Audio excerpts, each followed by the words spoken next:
Bana Congo to telema to lobela mboka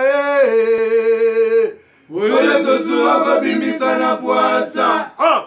Ba député to votaki bazo salarien. Bazo salarien, to tele la funa, bazo salarien, bazo salarien. Congo to lega na mwamba, bazo salarien, to tele lukunga, bazo salarien, na baboko pula bibembe, bazo salarien, ato tonga na changu, bazo salarien, ala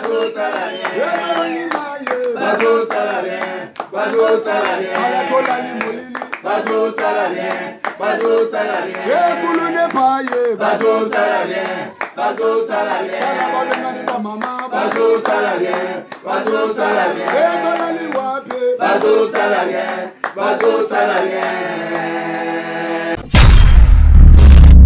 Gouvernement et union sacrée, c'est dans quelques jours. Ba Congolais na ba Congolaises union so bazo zela gouvernement et union sacrée ya. Est-ce que tant que ya ozali au moins mutuya za malamu ekobela ezala kisimbi za gouvernement ndeni catégorie ni ya bato tozozela. La plupart des Congolais a peur que ce soit le même classique ya Kabila baonde bato bazozongela suma solo mais na bandi nzamba osunga. Fondation Congo Elonga, on a parlé avec numéro 1 nango la fois passée. Mais nayoki il semblerait bazo que ko installer on a boyende d'ici là. Nganabi on a ba stratégie ou bien ça ba discours kuta na TV. Maître Jedi Boni.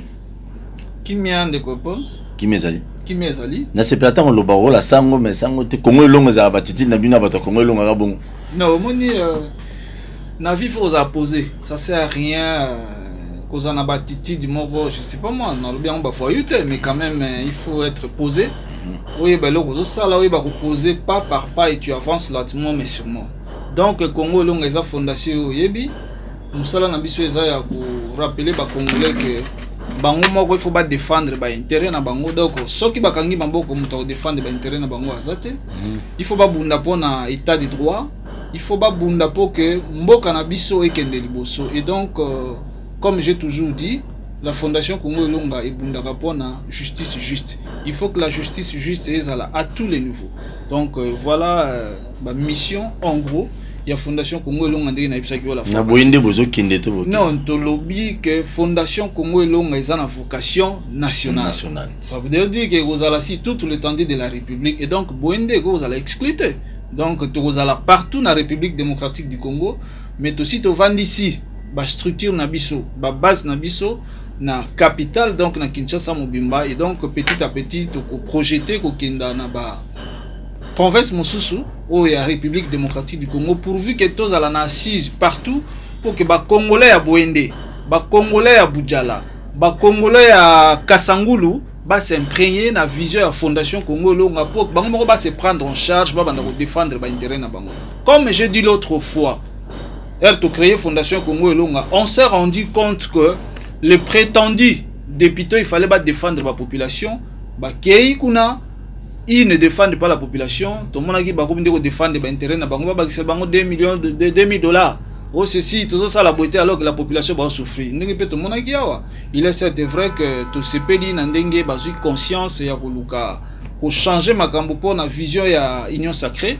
Mais tout le monde dit que c'est un il faut pas payer ça pour tout ça. Alors qu'ils ont ça.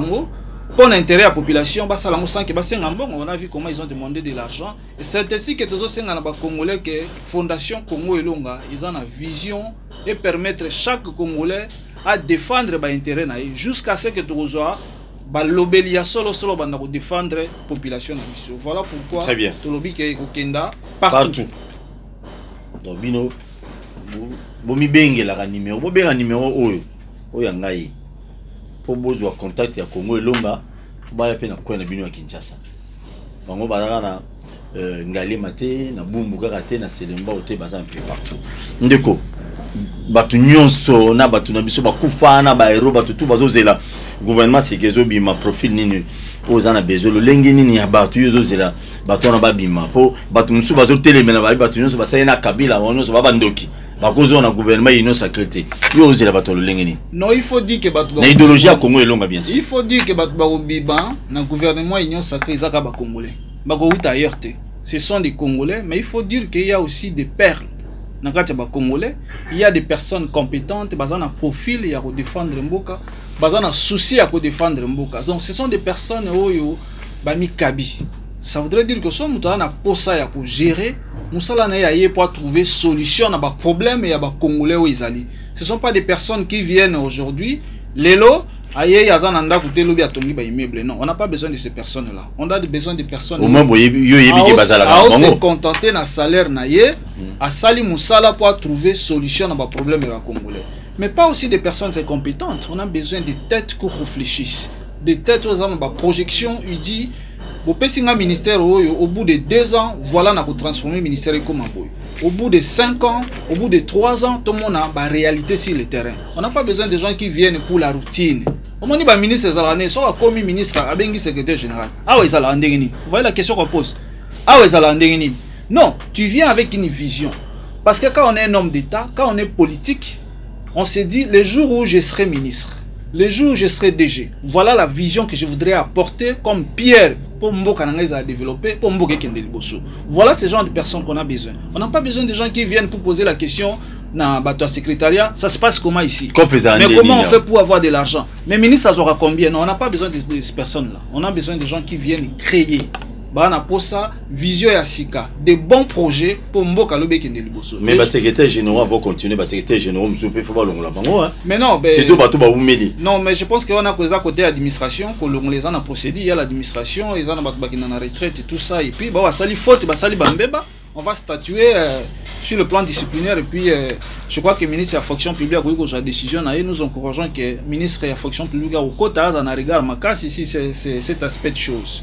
Et donc tous on a besoin d'un lobby, bateau bazana posa basunga mokonzi mboka, changement et quota, développement et quota, ba congolais ba trouver ba réponse dans ba question na bango. Nous avons assez de problèmes. Problème il y a insécurité na mboka.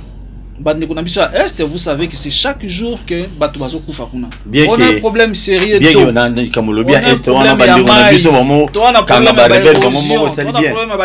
donc on a surtout on a pour ça trouver la solution. Les Congolais basant la misalati.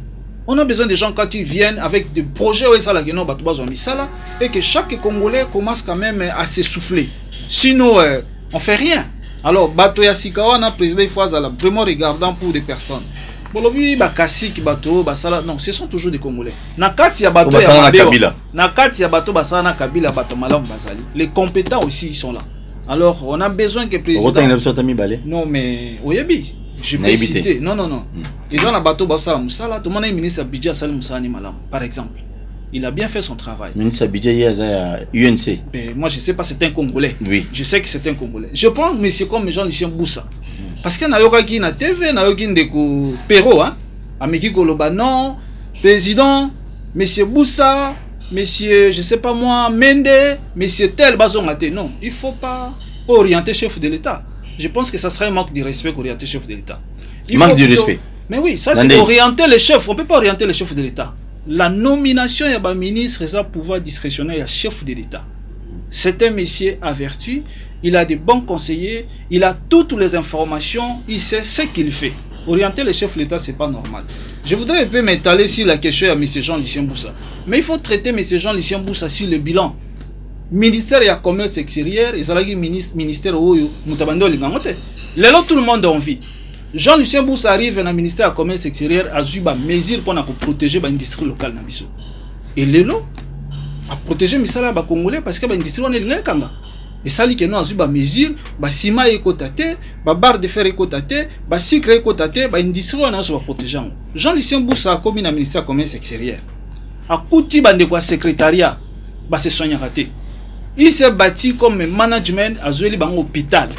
Jean-Lucien Boussa, parce que le ministère Nini OCC dépend de Ranaye, qu'est-ce qu'il fait? Il arrive à Kouti, il faut pas qu'il y ait une retraite. Papa, Salim, ils ont servi le pays, mais impayés. À Salim, à Kassi, à Bundi, na bateau bazo diriger OCC, Salim, à Kassi, fouti bandeko wana nyon surtout. Qu'il retraite et puis qu'il y ait à la Kimia.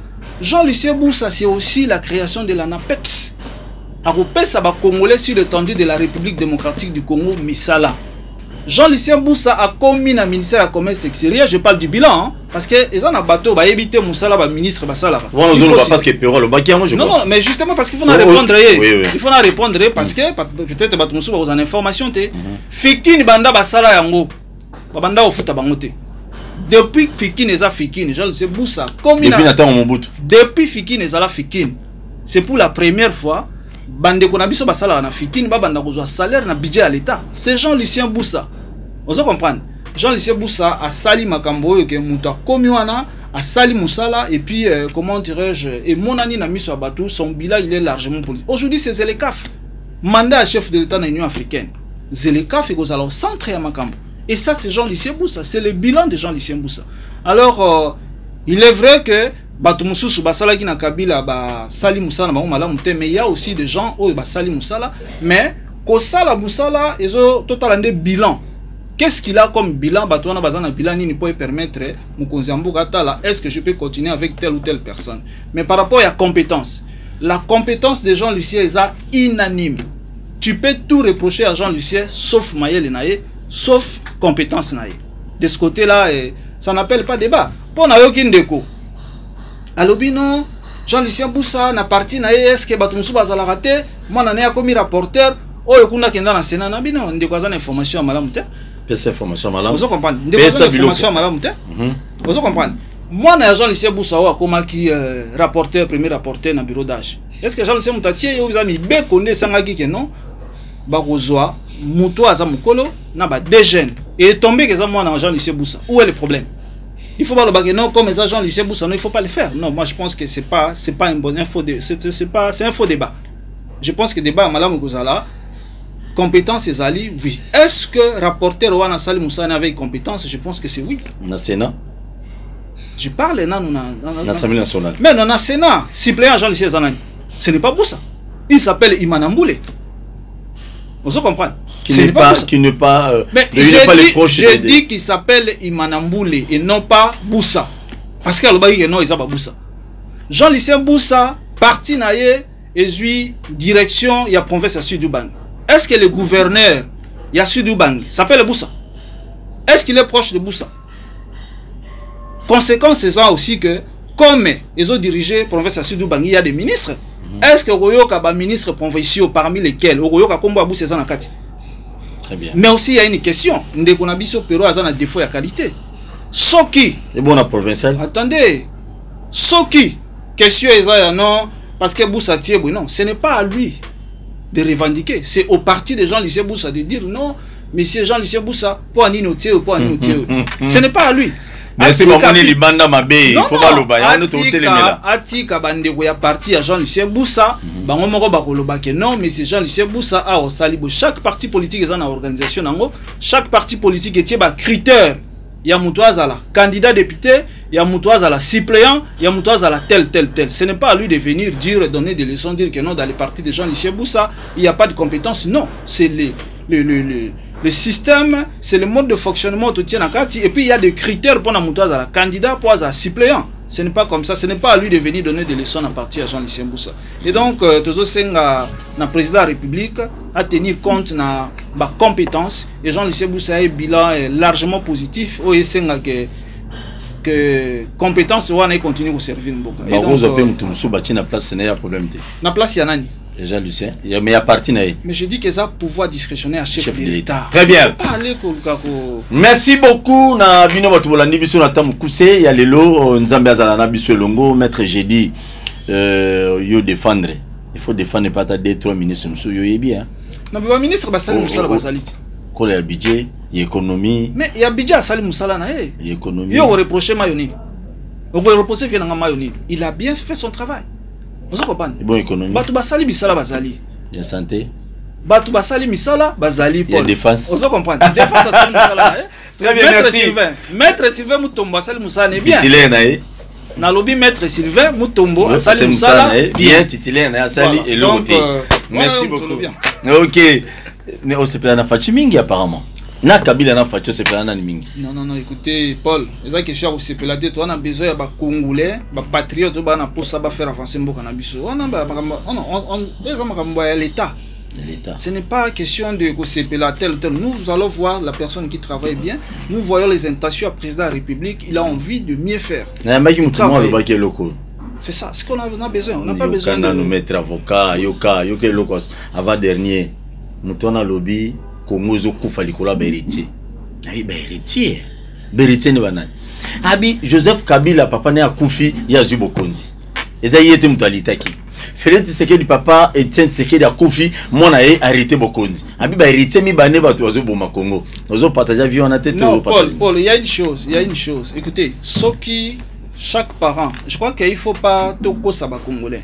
Au moment où mutu soka za médecin, hein? Il a émergé, a reçu l'effort à orienter mon année comme un médecin. Et tout le monde a un cours professeur d'université, il encadre. Ce n'est pas interdit à un parent à encadrer mon année pour lobby à assumer ma fonction. Le papa Nabiso Etienne a encadré le président Nabiso actuel. Il a encadré, aujourd'hui il assume les fonctions. C'est la même chose, on a crié ici. Jean-Lucien a encadré son fils Gaël Boussa pour que demain il assume, il a fait avec les compétences. Ngoïka c'est de même aussi. Ben écoutez, tout le monde a kayango, même biso ba avocat. Ngai maître j'ai dit, na pour ça na encadré moi na lobia comme avocat le rôle ngai. Au comment na pas ba magistrat. Ce n'est pas un truc où ce n'est pas un tabou. Si l'enfant a été bien encadré, il a assimilé bah les sauts papa n'est apprécié pour l'obia comme responsable et assimilé bah où est le problème?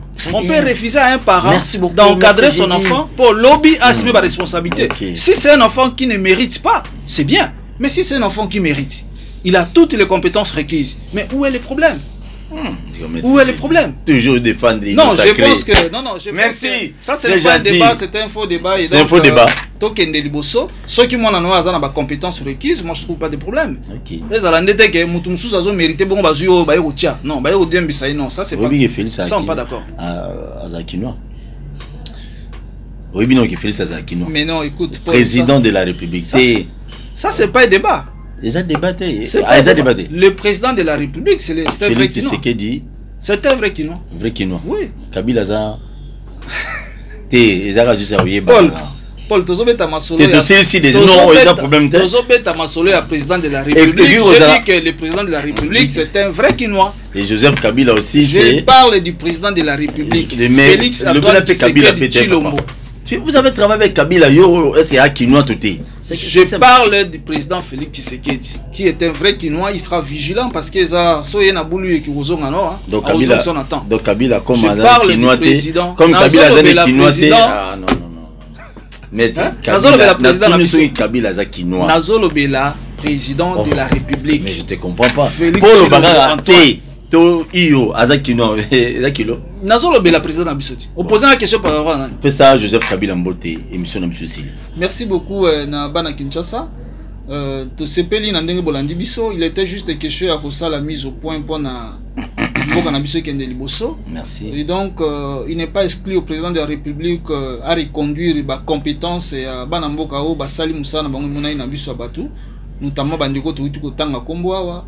Et puis, tu peux président de la République Mbote, tu peux président national Nabiso Jean-Lucien Boussa Mbote, na bande koyon sur place Bazolanda Biso. Et donc, tu dois espérer que le gouvernement y a lobby et qu'on permettre que là où il y a eu des failles et permettre Mboka y décoller pour toi avancer parce que ce n'est pas facile. On a suffisamment pris du retard. Alors, il faut vraiment des personnes convaincus, des personnes prêtes à servir le pays pour son développement. Merci. Joseph Kabila Opesi Mbote malheureusement. Opesi Kabila Mbote. Merci beaucoup la bienvenue sur votre la nibiso na pesi ba union so bolinga to so Paul. Merci. Merci. Na bujala kuna babi Congo longue zoya. Union sacrée de Makam. Merci beaucoup. Merci. Na Congo to telema to lobela mboka Wole to suwa bimisa na poasa. Ba député to votaki bazo salarien to tele na funa bazo salarien Congo to lega na mwamba bazo salarien to tele lukunga bazo salarien na maboko pila bibembe bazo salarien to to bana changu bazo salarié, bazo salarié, bazo salarié, bazo salarié, bazo salarié, bazo salarié, bazo salarié, bazo salarié, bazo salarié, bazo salarié, bazo salarié, bazo salarié.